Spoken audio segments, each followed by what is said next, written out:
ನಮಸ್ಕಾರ. ಅಕ್ಕ ಟಿವಿಯ ಸಮಸ್ತ ವೀಕ್ಷಕರಿಗೆ 78ನೇ ಸ್ವಾತಂತ್ರ್ಯೋತ್ಸವದ ಹಾರ್ದಿಕ ಶುಭಾಶಯಗಳು. ದೇಶದೆಲ್ಲೆಡೆ 78ನೇ ಸ್ವಾತಂತ್ರ್ಯ ದಿನಾಚರಣೆಯನ್ನು ಸಂಭ್ರಮದಿಂದ ಆಚರಿಸಲಾಗುತ್ತಿದೆ. ಐತಿಹಾಸಿಕ ಕೆಂಪುಕೋಟೆಯಲ್ಲಿ ಪ್ರಧಾನಿ ನರೇಂದ್ರ ಮೋದಿ ಧ್ವಜಾರೋಹಣ ನೆರವೇರಿಸಿದರೆ, ಬೆಂಗಳೂರಿನ field marshal Manekshaw parade ಮೈದಾನದಲ್ಲಿ ಸಿಎಂ ಸಿದ್ದರಾಮಯ್ಯ ಧ್ವಜಾರೋಹಣ ನೆರವೇರಿಸಿ ಮಾತನಾಡಿದರು. ಬನ್ನಿ ಹಾಗಾದ್ರೆ ಈ ಕುರಿತಾದ ವಿಶೇಷ ವರದಿ ನೋಡ್ಕೊಂಡು ಬರೋಣ. ಅದಕ್ಕೂ ಮೊದಲು ಈ ಹೊತ್ತಿನ ಹೆಡ್ಲೈನ್ಸ್.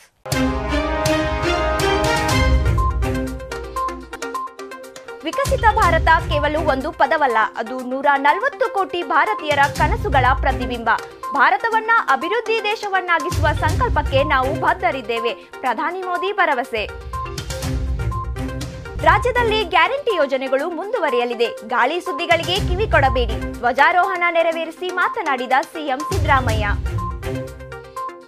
ಮಹಿಳಾ ವಿವಿಯಲ್ಲಿ ಸಂಭ್ರಮದ ಸ್ವಾತಂತ್ರ್ಯ ದಿನಾಚರಣೆ. ಧ್ವಜಾರೋಹಣ ನೆರವೇರಿಸಿ ಮಾತನಾಡಿದ ಕುಲಪತಿ ಪ್ರೊಫೆಸರ್ ಬಿಕೆ ತುಳಸಿಮಾಲಾ.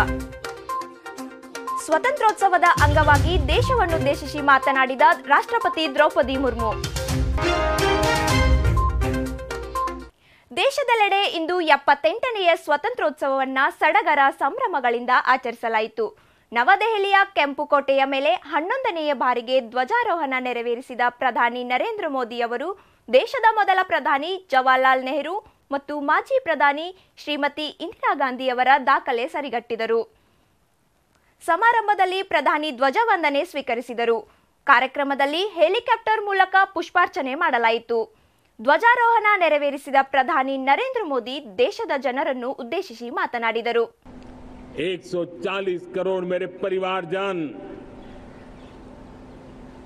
अगर संकल्प लेकर के चल पड़ते हैं, एक दिशा निर्धारित करके चल पड़ते हैं, कदम से कदम मिलाकर, कंधे से कंधा मिलाकर अगर चल पड़ते हैं, तो चुनौतियां कितनी भी क्यों ना हो, अभाव की मात्रा कितनी ही तीव्र क्यों ना हो, संसाधनों के लिए जूझने की नौबत हो तो भी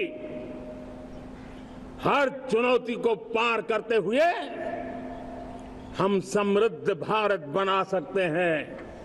ಕಾರ್ಯಕ್ರಮದಲ್ಲಿ ಗೃಹ ಸಚಿವ ಅಮಿತ್ ಶಾ, ರಕ್ಷಣಾ ಸಚಿವ ರಾಜನಾಥ್ ಸಿಂಗ್, ಹಣಕಾಸು ಸಚಿವೆ ನಿರ್ಮಲಾ ಸೀತಾರಾಮನ್, ವಿದೇಶಾಂಗ ಖಾತೆ ಸಚಿವ ಎಸ್ ಜೈಶಂಕರ್ ಮುಂತಾದವರು ಭಾಗವಹಿಸಿದರು.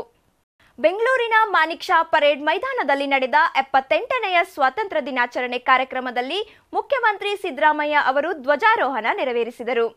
ಇದಕ್ಕೂ ಮುನ್ನ ಧ್ವಜವಂದನೆ ಸ್ವೀಕರಿಸಿದ ಮುಖ್ಯಮಂತ್ರಿಗಳು ಆಕರ್ಷಕ ಪೊಲೀಸ್ ಕವಾಯತು ವೀಕ್ಷಿಸಿದರು. ಈ ಸಂದರ್ಭದಲ್ಲಿ ಮಾತನಾಡಿದ ಮುಖ್ಯಮಂತ್ರಿಗಳು, ರಾಜ್ಯದಲ್ಲಿ ಜಾರಿ ಮಾಡಲಾಗಿರುವ 5 ಗ್ಯಾರಂಟಿ ಯೋಜನೆಗಳು ಮುಂದುವರಿಯಲಿದೆ ಎಂದು ಭರವಸೆ ನೀಡಿದರು. ಚುನಾವಣೆಯ ಸಂದರ್ಭದಲ್ಲಿ ನೀಡಿದ ಭರವಸೆಯಂತೆ 5 ಗ್ಯಾರಂಟಿ ಯೋಜನೆಗಳನ್ನು ಜಾರಿಗೊಳಿಸುವ ಮೂಲಕ ರಾಜ್ಯದ ಸಮಸ್ತ ಜನರ ಬದುಕಿಗೆ ಒಂದು ಆರ್ಥಿಕ ಭದ್ರತೆಯನ್ನು ಒದಗಿಸುವ ಕೆಲಸ ನಮ್ಮ ಸರ್ಕಾರ ಮಾಡುತ್ತಿದೆ. ಹೆಚ್ಚುತ್ತಿರುವ ಆರ್ಥಿಕ ಅಸಮಾನತೆಯಿಂದಾಗಿ ಬಸವಳಿದು ಹೋಗಿರುವ ಜನರ ಬದುಕಿಗೆ ಈ ಯೋಜನೆಗಳು ನೆಮ್ಮದಿ ತಂದಿವೆ. ಕಾರ್ಯಕ್ರಮದಲ್ಲಿ ವಿವಿಧ ಸಾಂಸ್ಕೃತಿಕ ಕಾರ್ಯಕ್ರಮಗಳು ನಡೆದವು. ವಿಜಯಪುರದ ಕರ್ನಾಟಕ ರಾಜ್ಯ ಅಕ್ಕಮಹಾದೇವಿ ಮಹಿಳಾ ವಿಶ್ವವಿದ್ಯಾನಿಲಯದಲ್ಲಿ ನಡೆದ 78ನೇ ಸ್ವಾತಂತ್ರ್ಯ ದಿನಾಚರಣೆಯನ್ನು ಸಂಭ್ರಮದಿಂದ ಆಚರಿಸಲಾಯಿತು. ವಿವಿಯ ಕುಲಪತಿ ಪ್ರೊಫೆಸರ್ ಬಿಕೆ ತುಳಸಿಮಾಲಾ ಧ್ವಜಾರೋಹಣ ನೆರವೇರಿಸಿ ಮಾತನಾಡಿದರು.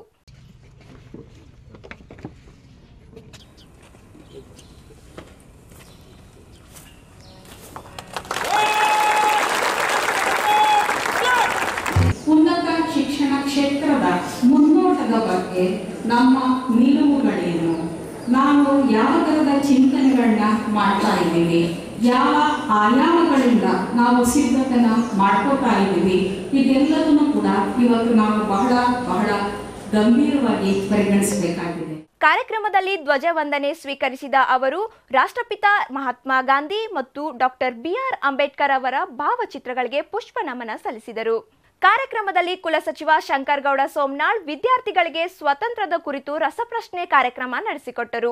ಇದೇ ಸಂದರ್ಭದಲ್ಲಿ ಆಗಸ್ಟ್ ಕ್ರಾಂತಿ ಟ್ರಸ್ಟ್ ವತಿಯಿಂದ ವಿವಿಯ ಗಾಂಧಿ ಅಧ್ಯಯನ ಕೇಂದ್ರ ಹಾಗೂ ಎನ್ಎಸ್ಎಸ್ ಕೋಶ ಹಮ್ಮಿಕೊಂಡಿದ್ದ ಪ್ರಬಂಧ ಹಾಗೂ ಭಾಷಣ ಸ್ಪರ್ಧೆಯ ವಿಜೇತ ವಿದ್ಯಾರ್ಥಿಗಳಿಗೆ ಬಹುಮಾನ ವಿತರಿಸಲಾಯಿತು. ಕಾರ್ಯಕ್ರಮದಲ್ಲಿ ಮೌಲ್ಯಮಾಪನ ಕುಲಸಚಿವ ಪ್ರೊಫೆಸರ್ ಎಚ್ಎಂ ಚಂದ್ರಶೇಖರ್, ಕ್ರೀಡಾ ನಿರ್ದೇಶಕ ಸತ್ಪಾಲ್ ಹೂವನ್ನ ಮತ್ತಿತರರು ಉಪಸ್ಥಿತರಿದ್ದರು. ಪ್ರದರ್ಶಕ ಕಲೆಗಳ ವಿಭಾಗದ ವಿದ್ಯಾರ್ಥಿನಿಯರು ದೇಶಭಕ್ತಿ ಗೀತೆಗಳನ್ನು ಹಾಡಿದರು. 78ನೆಯ ಸ್ವಾತಂತ್ರ್ಯ ದಿನಾಚರಣೆಯ ಮುನ್ನಾ ದಿನವಾದ ನಿನ್ನೆ ರಾಷ್ಟ್ರಪತಿ ದ್ರೌಪದಿ ಮುರ್ಮು ದೇಶವನ್ನುದ್ದೇಶಿಸಿ ಮಾತನಾಡಿದರು. ದೇಶವು ವೈವಿಧ್ಯತೆ ಮತ್ತು ಬಹುತ್ವದ ಮೇಲೆ ಅಭಿವೃದ್ಧಿ ಹೊಂದುತ್ತದೆ. ಭಾರತವು ಈಗ ವಿಶ್ವದ 5ನೇ ಅತಿದೊಡ್ಡ ಆರ್ಥಿಕತೆಯಾಗಿದೆ. ಇದು ನಮ್ಮೆಲ್ಲರಿಗೂ ಹೆಮ್ಮೆಯ ವಿಷಯ ಎಂದರು.